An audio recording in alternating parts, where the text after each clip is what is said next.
Hi friends, welcome back to my channel. பிள்ளைங்களுக்கு 6 மந்த்க்கு அப்புறம் first time school போறாங்க. இவ்வளவு நாளா ஆன்லைன் கிளாसेसா நல்ல பிள்ளைங்களுக்கு இப்பதான் திங்ஸ் எல்லாம் வாங்கிருக்கோம். பிள்ளைங்க நாளை ஸ்கூலுக்கு பேக்ஸ் எல்லாம் ரெடி பண்ணியாச்சு. அதுக்கு அப்புறம் லஞ்ச் பாக்ஸ் எல்லாமே வாங்கிருக்கு. இது வந்து பையனோட லஞ்ச் பாக்ஸ். வெளிய வந்து பிளாஸ்டிக், உள்ளாடி வந்து ஸ்டீல் கோட்டிங்ல இருக்கு, ஸ்பூனும் இருக்கு. இந்த மாதிரி அதுக்கு அப்புறம் அவன் அந்த ப்ளூ தீம்லயே அவன் எடுத்துட்டான். பாட்டில் வந்து இதுதான். இந்த பாட்டில் எப்படி நம்ம சிப் பண்ணி குடிக்கிற மாடல். இது வந்து லாக் வச்சு நல்லா தான் இருக்கும். இது வந்து இந்த சிலிக்கா மாடல். உள்ளாடி வந்து அது இது இருக்காது, சும்மா நார்மல் ஸ்ட்ராவும் இருக்கு. நம்ம சும்மாவும் குடிச்சுக்கலாம். ரெண்டு டைப்லயும் இதை குடிக்கலாம். ஸ்ட்ரா வேணும்னா நீங்க மாட்டிக்கலாம் அந்த மாதிரி. அதுக்கப்புறம் ரெண்டு பேருக்குமே வந்து இது வாங்கியிருக்கோம், ஜாமெட்ரி பாக்ஸ் இருக்குல்ல, அதுவும் இது முன்னாடி ஆஃபர்ல வாங்கி வச்சிருக்கோம். எதுவுமே வாங்கி வைக்கல. அதுக்கப்புறம் இது பொண்ணுக்கு கொஞ்சம் உள்ள டீப்பா இருக்கும். அவ வந்து பிங்க் கலர் தீம் அந்த மாதிரி எடுத்தா. எல்லாத்தையுமே வந்து கவர் மட்டும்தான் பிளாஸ்டிக், உள்ளாடி வந்து ஸ்டீல் கோட்டிங்ல தான் வாங்கியிருக்கோம். எனக்கு வந்து இந்த பாட்டில் தான் வாங்கியிருக்கோம். அவ வந்து எந்த அளவு கம்ஃபர்டபுளா கொண்டு போவான்னு எனக்கு தெரியல. அதனால வந்து ஏன்னா உடைச்சிட்டு வந்துடுவாங்க, இல்லைன்னா மிஸ் ஆக்கிட்டு வராங்க. அப்ப நிறைய பாட்டில்ஸ் லீக் ஆகுது. ஆனா இது வந்து நம்ம இப்படியும் குடிக்கலாம், நிறைய சும்மா நார்மலாக ஓப்பன் பண்ணி குடிக்கலாம். ஆனா இவங்க எப்படி குடிப்பாங்கன்னு தெரியாது. பட் ஓகே போதும் அப்படின்னு சொல்லிட்டு எடுத்துட்டோம். பிள்ளைங்களுக்கு ட்ரெஸ்ஸும் வாங்கிட்டோம். ஏன்னா வந்து 6 மந்த்ல வளர்ந்துட்டாங்கல்ல, அதனால ட்ரெஸ்ஸும் வாங்கி ட்ரக் ஷூட்டு, ஸ்போர்ட்ஸுக்கு எல்லாத்துமே ட்ரெஸ் வாங்கியாச்சு. ரெண்டு பேருக்குமே பையனுக்கு ட்ரெஸ் கரெக்டாகவே இருந்துச்சு. அப்புறம் வந்து சாக்கின்ஸ் போனோம், சாக்கின்ஸும் வாங்கணும், சாக்ஸுமே வாங்கியிருக்கோம். இனி பையனுக்கு நாளை ட்ரெஸ் போட்டுட்டு போகிறத அயர்ன் பண்ண தான் போகிறேன். இனி அவனோட ட்ரெஸ்ஸை இன்னைக்கு அயர்ன் பண்ணி வைக்க போகிறேன். நாளை மார்னிங்ல நான் அயர்ன் பண்ணிட முடியாது. அதனால சரி ஓகே இப்போவே நம்ம அயர்ன் பண்ணி வச்சா கொஞ்சம் நல்லா இருக்கும்.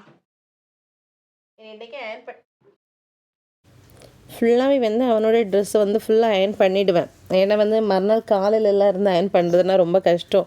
அதனால் மேக்ஸிமம் வந்து இதை வந்து அப்படியே அயர்ன் பண்ணி எடுத்து வச்சுடுவேன் நான். இப்போ வந்து எல்லா ட்ரெஸ்ஸுமே அயர்ன் பண்ணிவிட்டு எல்லாமே அடுக்கி வச்சுடுவேன். அவனுக்கு இன்னரு, சாக்ஸு, அதுக்கப்புறம் டை, அப்புறம் வாட்ச். ஏன்னா ரூமில் போய் திரும்ப எடுத்துகிட்டு இருந்தால் அவங்களுக்கு எல்லாருக்கும் டிஸ்டர்பாக இருக்கும். அதனால காலையில் இதுலேயே நான் வந்து எல்லாம் எடுத்து வச்சுட்டேன்னு சொன்னால் அவனுக்கு கொண்டு போகிறது கொஞ்சம் ஈஸியாக இருக்குது, நமக்கு டென்ஷன் இருக்காது. அதனால காலையில் ஆகும்போது கொஞ்சம் நம்ம கொஞ்சம் அரக்க பறக்க இல்லாமல் கொஞ்சம் நார்மலாக இருக்கலாம்ல. இனி காலையில் வந்து என்ன டிஃபன் அவனுக்கு நான் செய்து கொடுக்குறேன், அவனோட காலையில் ரொட்டீன் உங்களுக்கு காமிக்கிறேன். நைட்டே வந்து மாவும் அரைச்சி ரெடி பண்ணி வச்சுட்டேன். தோசை போடலாம், இல்லை இட்லி ஏதாவது பண்ணலாம் அப்படின்னு சொல்லிட்டு. ஏன்னா நாளைக்கு என்ன கொடுக்கணும்னு நம்ம இன்றைக்கி ப்ரிப்பேர் பண்ணி வச்சுட்டோன்னா அது கொஞ்சம் ஈஸியாக இருக்கும். காலையில் 4:30க்கெல்லாம் எழுந்திரிச்சாச்சு. ஏன்னா 6:10க்கெல்லாம் பஸ் வந்துடும். அதனால் நம்ம கொஞ்சம் சீக்கிரமாக எழும்புனா மட்டும்தான் அவங்கள அனுப்ப முடியும்.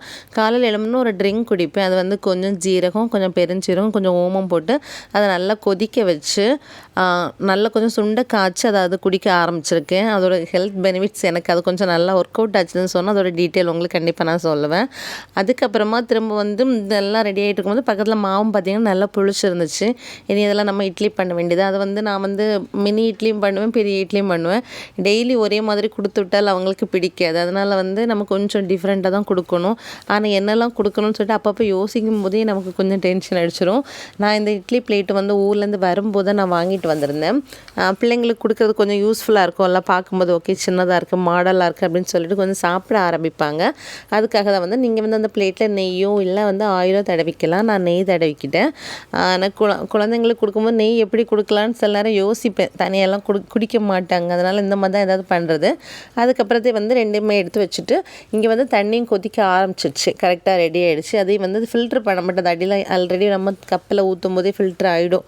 அதனால் வந்து தனியாக இதை வந்து ஃபில்ட்ரு பண்ணணும்னு அவசியம்லாம் கிடையாது. அது தனியாக எடுத்து வச்சுட்டு அதுக்கப்புறம் இட்லி தான் வேக வைக்க போகிறேன்.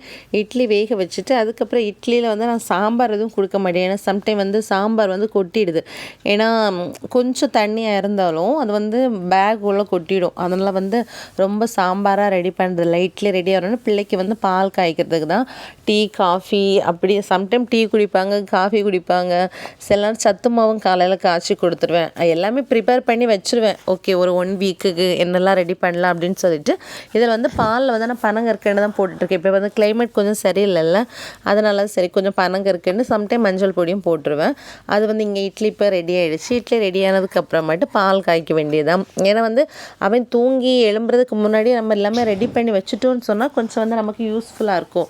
இல்லை அப்படின்னு சொல்லும்போது அவனையும் குளிப்பாட்டுறதுக்கு கிளப்புறதுக்கு எல்லாமே இது பண்ணும்போது நம்ம கொஞ்சம் வந்து கஷ்டமாக இருக்கும். இனி பிள்ளைக்கு வந்து மசாலா ஐட்டி பண்ணுறதுக்காக வந்து கொஞ்சம் ஒரு வெங்காயம் ஒரு தக்காளி இதை வந்து நல்லா கட் பண்ணி எடுத்துக்கோங்க. சம்டைம் வந்து என்னென்னு சொன்னால் கேரட் சட்னி பண்ணி விடுப்பேன். அது வந்து ரொம்ப சிந்தாது. பிள்ளைங்களோட பேக்கில் இதெல்லாம் ரொம்ப களையாமல் இருக்குமோ அதை ஏன்னா திருப்பி லஞ்ச் பாக்ஸ் அந்த லஞ்ச் பேக்லாம் தூக்கிட்டு போகும்போது அவங்களுக்கு கஷ்டமாக இருக்குது. ஆல்ரெடி பெரிய பேக்கே கொண்டு போவாங்க, இதுக்கு கூட திருப்பி லஞ்ச் பேக்கும் கொண்டு போது கஷ்டம்.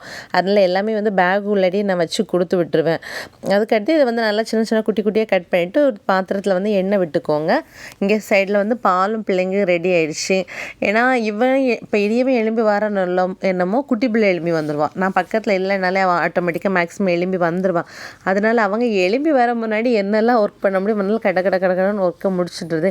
ஏன்னா நான் 4:30 எலும்பி 1 ஹவருக்குள்ளாடி சமையல் முடித்தா தான் 5:30 அவனை எழுப்ப முடியும். எழுப்பி எடுத்து அவனை குளிப்பாட்ட எல்லாம் செய்யணும். காலையில் மேக்ஸிமம் குளிப்பாட்டிட்டு தான் விடுறது. இல்லைன்னா அவங்களுக்கு அது ஒரு மாதிரி டயர்டாக இருக்கும். நான் குளிராக இருந்தாலும் சூடு தண்ணி போட்டு ஹீட்ரு போட்டால் தான் அவங்களும் குளிப்பாட்டிட்டு தான் விடுவேன். மேக்ஸிமம் ஒரு நாள் குளிப்பாங்க, இல்லைன்னா ஒரு நாள் பாடி வாஷ் பண்ணுவாங்க. அந்த மாதிரி மாறி மாறி பண்ணுவேன். ஆனால் இப்போ இவன் மட்டும் இருக்கிறனால பொண்ணுக்கு இன்னும் ஸ்கூல் ஆரம்பிக்கலை. இவன் மட்டும் இருக்கிறனால இவனை மட்டும் டெய்லி தலைக்கு குளிப்பாட்டிகிட்டு இருக்கேன். நீங்கள் வந்து ஒரு கடாய் எடுத்துக்கோங்க. அதில் கொஞ்சம் தேங்காய் எண்ணெய் விட்டுட்டு கடுகு கருவேப்பிலை போட்டுட்டு கொஞ்சம் வந்து அந்த வெங்காயம் போட்டுக்கோங்க. இதில் நான் பச்சை மிளகுதும் சேர்க்க மாட்டேன், ஏன்னா வாயில் கடிப்பட்டுனா சாப்பிட மாட்டாங்க, அதுக்காக. அதுக்கப்புறமா கொஞ்சம் தக்காளி, சாம்பார் பவுடர், சால்ட்டு போட்டு வந்து நல்லா மிக்ஸ் பண்ணிக்கோங்க. அதோட ராஸ்மெல்லாம் போய் வந்து சைடில் வந்து அந்த எண்ணெய் எல்லாம் பிரிஞ்சு வரணும்ல, அப்படி வரணும். வந்ததுக்கப்புறமா நம்ம ஆல்ரெடி எடுத்து வச்சுருக்கோம்ல இட்லி, அதை வந்து நீங்கள் போட்டுக்கணும். இட்லி வந்து அதுக்கப்புறம் நல்லா வந்து மிக்ஸ் பண்ணிக்கணும். அதில் வந்து அந்த கறி படுறது. இப்போ நீங்கள் வந்து பெரிய இட்லி பண்ணிங்கன்னா அதை வந்து 4ஆக கட் பண்ணிக்கலாம். 4ஆக கட் பண்ணும்போது நல்லாயிருக்கும். ஏன்னா பெருசாக இருக்கா நல்லா இருக்காதுல. இது குட்டி இட்லியானால நான் இப்படியே போட்டிருக்கிறேன். நீங்கள் வந்து பெரிய இட்லின்னு சொன்னால் அதை நல்லா வந்து கட் பண்ணி 4ஆக கட் பண்ணி நீங்கள் போடும்போது உள்ள எல்லாம் மசாலாவும் இறங்கியிருக்கும். பிள்ளைங்களுக்கு சாப்பிட்றதுக்கு ஈஸியாக இருக்கும், பேக்லேயும் சேர்ந்தாது, சிம்பிளாகவும் இருக்கும். அதுக்கப்புறம் அவன் வந்து 5:30 அவனை எந்திரிச்சிட்டு அவனை ப்ரஷ் பண்ணிவிட்டு தலையில் எண்ணெய் தச்சு அவனை விட்டாச்சு.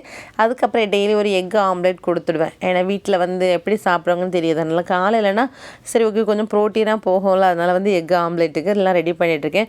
குட்டி பிள்ளை சொன்னெல்லாம் அவள் வந்து எந்திரிச்சிட்டா. அவன் எந்திரிச்சு வரும்போது இவளும் சேர்ந்து எந்திரிச்சு வந்துட்டா. அவளை வச்சுட்டு நமக்கு வேலை செய்யும்போது ரொம்ப கஷ்டமாக இருக்கும். எல்லாரும் ஓவர் சேட்டை பண்ணிகிட்டே இருப்பா. அவளை தூக்கி வச்சுட்டே செய்யணும். இறங்குன்னு சொன்னாலும் கேட்கவே மாட்டேன். ஏன்னா காலையில் கொஞ்சம் எளிமை வாரதில்ல, அது அவளுக்கே ஒரு மாதிரி இருக்கும். எளிமை வந்தாலும் அவளும் டீ கேட்டுருவா, சாயின்னு கேட்பான். அதனால் அதான் சேர்த்து அவளுக்கு பால் காய்ச்சிட்டேன். அப்புறம் வந்து எக்கை வந்து ஆம்லேட் போடுறதுக்கு எல்லாமே மேக்ஸிமம் கோகோனட் ஆயில் தான் யூஸ் பண்ணுவேன். வேறு எண்ணெய் எதுவும் யூஸ் பண்ண மாட்டேன்.